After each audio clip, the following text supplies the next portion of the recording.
Hi everyone, this is Mr. Neil Viter, consultant audiologist and director of earwax. Thank you for joining me in my latest demonstration video of our recently developed wax scope. Now, the pre-procedure video there was taken with the iClearScope endoscope, and now for the procedure I'm using our wax scope. Now, this is a very complex case. This patient has to attend every 9 months, and the reason for that is that they have a chronic impaction of very dry, abrasive earwax. So the surface of this wax and keratin, I should say, there's a lot of keratin there. It's very abrasive, it's very rough, it's almost like sandpaper. So for that reason, it's very difficult to remove because the patient can feel it against the canal wall, and it can sometimes be a bit uncomfortable. Therefore, with this particular patient, we always recommend them to use some drops prior to attending, just to see if we can soften the surface. But despite the patient using drops for a few days, the surface is very, very rough still. And in addition, once I remove this large plug, the patient has very sharp and very uncomfortable for him shards of dead skin. It's almost like glass in the ear. And you'll watch me not only remove this very hardened keratin wax, but also shards of dead skin, including on the eardrum as well. Now, you can see the oil in there. It has lubricated it slightly, but when you've got wax and keratin this hard, it's sometimes very difficult to get a suction grip. And the slight problem is that you can push this further in because you're not getting a grip with the suction probe. You've got to really hover it over the surface, and if you put too much pressure against it, you're just going to be pushing this plug further in and impact it against the eardrum. And the patient was quite astonished at the end of the procedure. They actually got some clumps of wax and skin and rubbed it between the fingers, and they saw how hard it was. Now, this is a very good case for me to do the wax because it's one of the more complex ones. And typically, I don't recommend my clients having to use any drops prior to attending, but I've only got one in 100, for example, of clients that I do recommend to use drops because I know it's going to benefit the procedure, and without using the drops, it's going to be very difficult. So it's a real good test of the wax scope, this was. Now, if anyone, more so people who have never used an ENT microscope, or members of the public who, so viewers, subscribers who don't perform earwax removal, and if they're interested to know what an ENT microscope looks like, this is a very good example of what the ear looks like being examined through an ENT microscope. In fact, I've got an ENT microscope, and I'm very pleased with the wax scope in terms of its optics. So for earwax removal, I would put it on par with an ENT microscope in that respect. So we just used an ear hook there, just to chisel this wax and bring it forwards. And I'm using a 4.25mm speculum here. We've got 4 sizes in total. We've got a smaller one, which is a 3.5mm speculum. We've got a larger one, which is a 5mm, and an extra larger one, which is a 5.75. That's more for mastoid cavities. So you can see we're bringing this slowly outwards. Just mopping up some of this debris in the entrance. And the patient's entrance to the ear canal is slightly narrowed.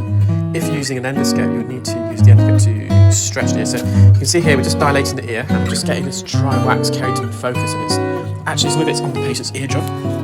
So we just stretched the ear open, just dilated it with the speculum. I've just got that piece of keratin in the eardrum in focus. I'm now using a fine end suction probe. We're just entering the ear. You can see we're just hovering over it. You actually remove some of the keratin that was not actually in view. The suction probe there. So we're going to go back in. Slowly going to just peel away.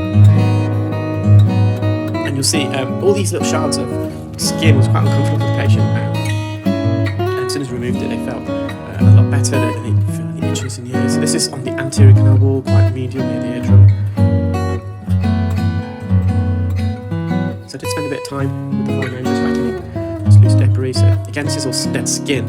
And in this particular patient, the skin, as it dies, it's not really shedding, and it's crystallising in the ear. And that piece there is a good example. It's like a shard of glass. So every time the patient moved the jaw, it's a bit uncomfortable. This is a bit of a tricky bit to remove. It was still attached to the canal wall. It wasn't loose, and I had to really peel it. It took me several attempts, or a couple of attempts, should I say.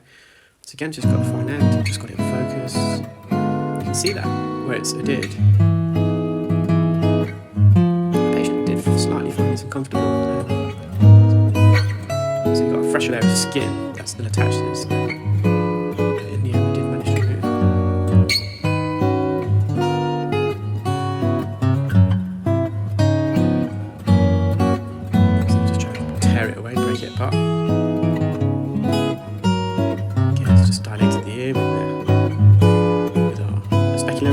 See at the top, we've got a slit there, and that slit, it enables us to, it gives us more range of motion with the instrument, and also because that slit we can insert the instrument at a high angle, which therefore doesn't obstruct the line of view of the lens of the camera or wax scape, so it doesn't become blurry, so we can really see the precision of what we're doing. This is some dry skin on the back part of the ear canal, again quite medium. Just hovering over. So all this is very deep against the eardrum, that's a third of the ear canal.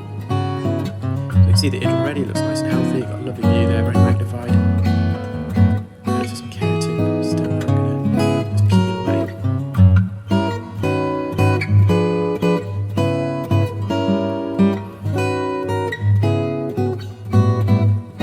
Just to focus on it, just to get this a bit more clearer. There we are.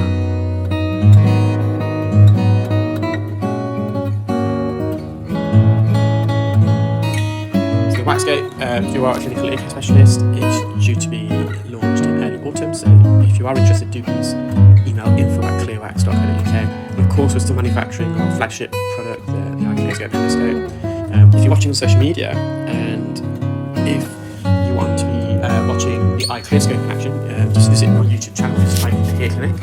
And conversely, if you want to watch some more YouTube videos on using the Waxscope, please just when you enter log in into YouTube, just search Clearwax, and you should come with our Clearwax channel. And I'm using the Clearwax YouTube channel to more advertise our the Waxscope. Of course, if you're on Facebook as well, you can on my Ear Clinic page and Clearwax page, you'll see videos of both the Waxscope and the iClearscope. So this is some dry skin just at the base of the ear canal that we're removing. So it's the inferior aspect, and it's probably more mid canal.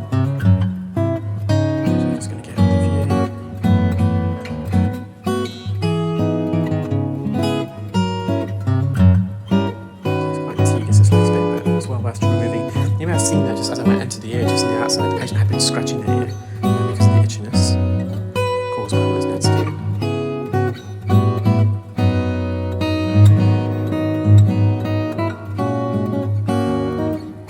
Okay, just have a nice view of the patient's eardrum. So that's the hammer bone, the malleus, you can see it's the capillaries.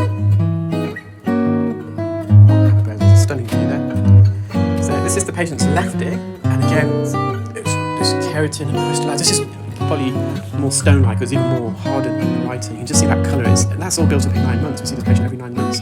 And there's also much more did. The patient felt this ear was more comfortable as well. You can see this plug is expanded, and it's now compressing against the canal wall, so there's no open seal there, there's no opening, widening. The patient's also got this heart, almost like a stone in the ear. The stone's getting bigger and bigger, and it's compressing against the canal wall, and it's creating a complete seal.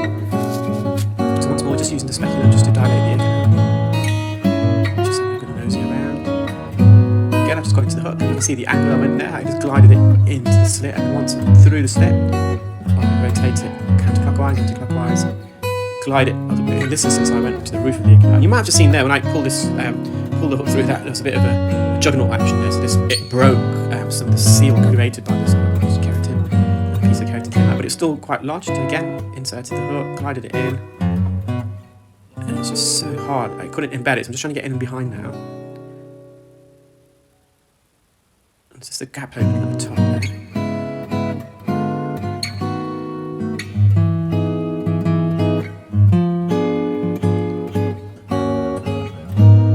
trying to get into that gap, so in and behind, so I'm trying to dig it in and come forwards.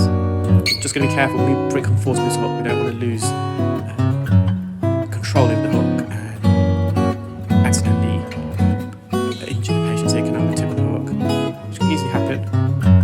So you're going to ensure, especially in cases like this where it's wax and keratin plug, it's extremely hardened and it requires a lot of force, that you're just very careful. Okay, we've just got into the core of this, I'm now bringing it forwards. The edge is quite narrow. But slowly but surely we are bringing this forwards. Again, I'm just using the speculum just to straighten the ear here, just to widen the entrance.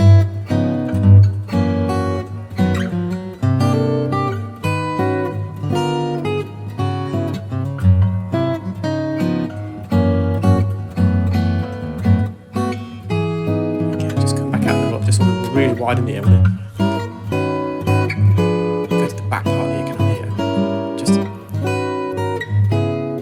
take this away from the back part, it's really impacted there, so I'm just chiseling around the back, just loosening it out over the roof. And although the plug hasn't come out, I have chiseled it into little pieces, so I'm going to go back into the suction probe in a minute just to suction up all the loose debris that's around the concha bowl. So sometimes with a hook, you're using it in combination with instruments. You're not necessarily always extracting the wax, you just chisel into little pieces to remove the rest of the wax. Now, in this kind of case, you couldn't just remove this just solely using microsuction. That's why, as a clinical ear care specialist, you need to be competent in all instruments, not just the suction probe.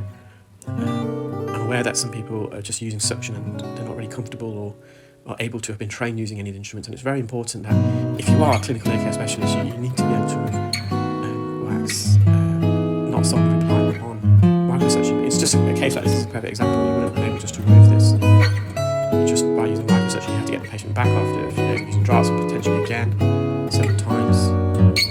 Sometimes it doesn't really soften this kind of keratin. It's just you're going to be struggling and having to just refer the patient onwards. So when we're developing the wax gate, it was developed in such a way whereby we're optimising the use of instruments as well. All instruments, not just microsuction.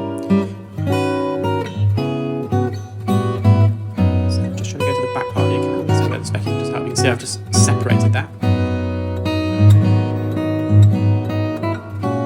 There's no space on the top. Just to move it so it gets over and behind. I think now I'm going to just revert back to the suction probe, which you'll see.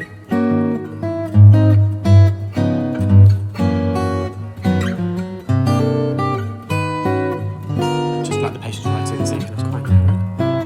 And it's just going to be once more a bit trepidous here, because you don't want to be pushing this keratin further in. So I'm just looking for a suction grip. Some keratin from the top part of the plug.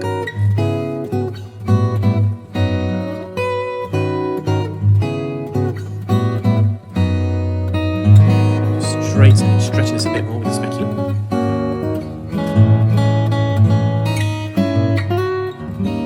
I've just found a spot here where I can position the suction probe, and I'm just slowly teasing this forward now.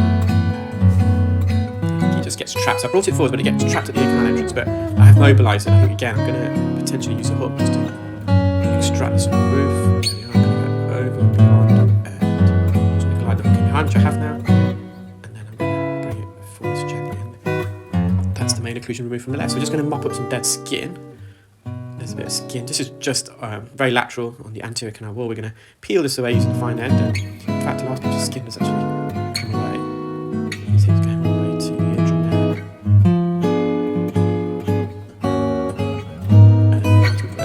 That is in the patient's right ear, that piece of skin is very hard and crystallised. So I'm just going to change the focus just to visualise the patient's eardrum. Again, you can see all the capillaries there. You've got a fantastic magnified clear view. And with this particular patient, so I'm going to try and remove as much debris as possible. You can see this crusted layer of dead skin on the base of the ear canal, so I'm going to peel this away in a moment using the fine end. Just get it in focus. Sterner, some eczema psoriasis in the ear canal. They have got some prescribed antibiotic spray from the GP, which they're going to use now to remove all this. So just using the fine end, it's very strongly adhered, so I'm just trying to get the fine end and tussle this away from the back part and separate this.